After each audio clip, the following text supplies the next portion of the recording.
Hi, welcome to Big Rock Audio. I'm Steve Metcalf, and this is my studio. I wanted to take some time and put up some video content related to my journey into making this studio, and maybe some of that can help those of you who are recording on your own. And for those of you who want to choose a place to record and have services provided, to let you know a little bit about what it is that I do, why I do it, and what you can expect when you come here. So I guess first the name, Big Rock Audio, does not come from rock and roll.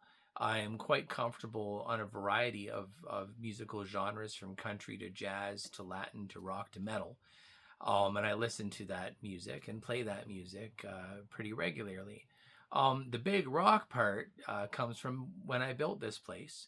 I was trying to run the electrical from the house about 200 feet away, and I had to basically dig through my driveway because our property is nothing but rocks. And if I didn't want to go shopping for dynamite, that was what I was left with. And I got halfway from the house to the studio with this, 2.5 foot deep trench, and I hit this rock, and I thought I was sunk. I thought a lot of the rocks around here are 50, 60 feet across, and I thought that's what I was into. Turns out it was only 4 or 5 feet wide and a foot and a half or so deep. This is an 800 or 1,000 pound rock. Managed to get it out of the way, complete the build. Here I am. But that's where the name Big Rock comes from. It's maybe a little bit of a joke more than anything. But this is my space. It was created for me.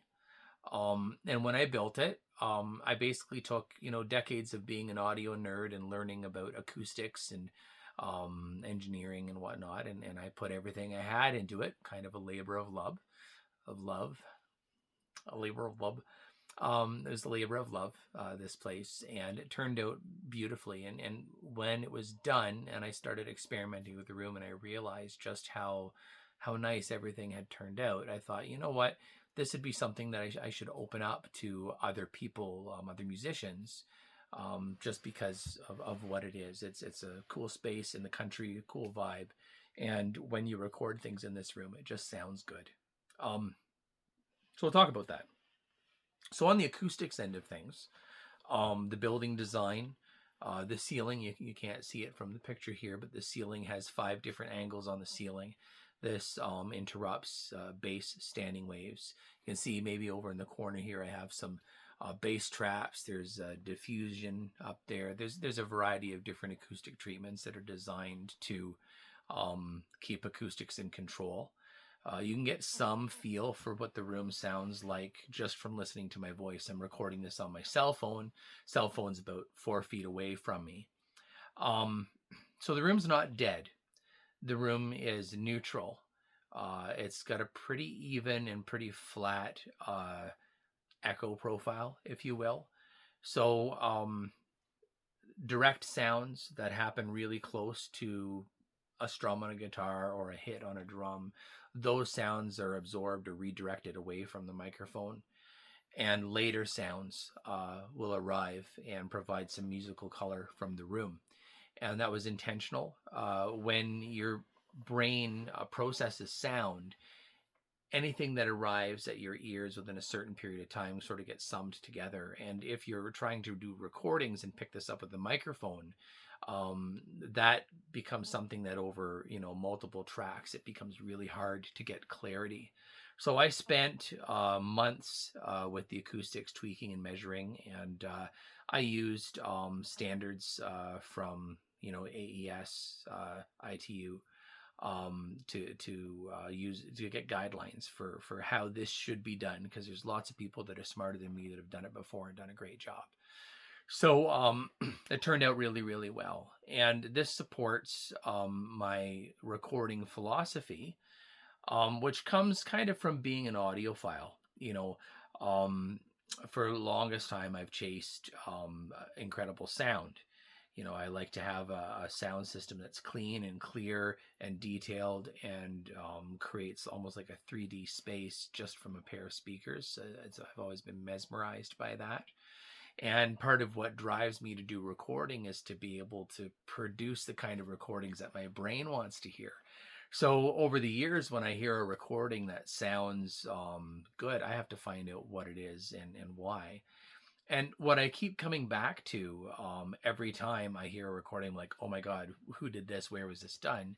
It's the same thing. It was done in quality acoustic spaces with capture first engineering principles, minimal processing. And there's the world of recorded music is full of examples like that. When I take a look at what's happening in a lot of recording studios right now, I don't really like what I see. And what I mean by that is there's a real push that, oh yeah, well, you record this and here's a plugin to fix that. And you think, oh great, wow, yeah, there's a plugin for that. If you recorded it right to begin with, maybe you don't need a plugin to fix it. I think plugins, effects, outboard gear, all of that stuff shouldn't be something that you have to fix a recording. It should be makeup. It should be something that you have to take a beautiful recording and just put that polish on it. And so in order to be able to do that, you need a good solid capture that gets clean to the track and hits properly on the track. And if you do it right, you don't even need to use an EQ. You push the faders up, you hit play, and the recording sounds almost done. Depending what you're doing, maybe you want to add some delays or reverb or whatever, but compression. But essentially, the sound that you capture, if you can get the sound that you capture to sound that good, when the whole recording piece is together, it's going to sound amazing. And that's my philosophy in this space. I've built everything here around that philosophy. I've picked all of the microphones.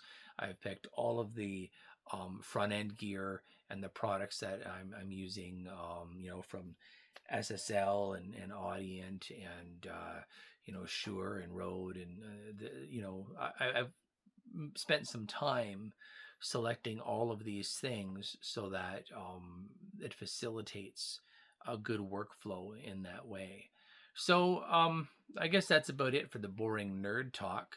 We'll talk a little bit more about some of these things and how that affects recordings. I just kind of want to introduce myself and say, I'm trying to think outside of the box a little bit in the way that recording is done. And I'm not afraid to do the work because it is more effort required on the setup end to perform a capture first style of recording.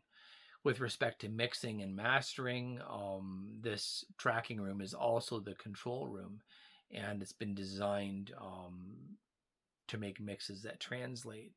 So what am I doing and how is it unique? Well, I've managed to create a small acoustic space that meets international guidelines for acoustic control.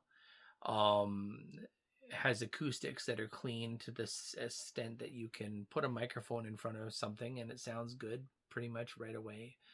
You can mix something on the speakers so it sounds good to you here, and you can take it away and you can play it somewhere else and it's going to sound good everywhere else. All of those things in one place are kind of rare. And I really lucked out when I put all this together that things came together the way that they did. So I'm excited to see what it is that we can do here. And I'm excited to hear your comments and questions. And I'll post another video as soon as I can. Thanks.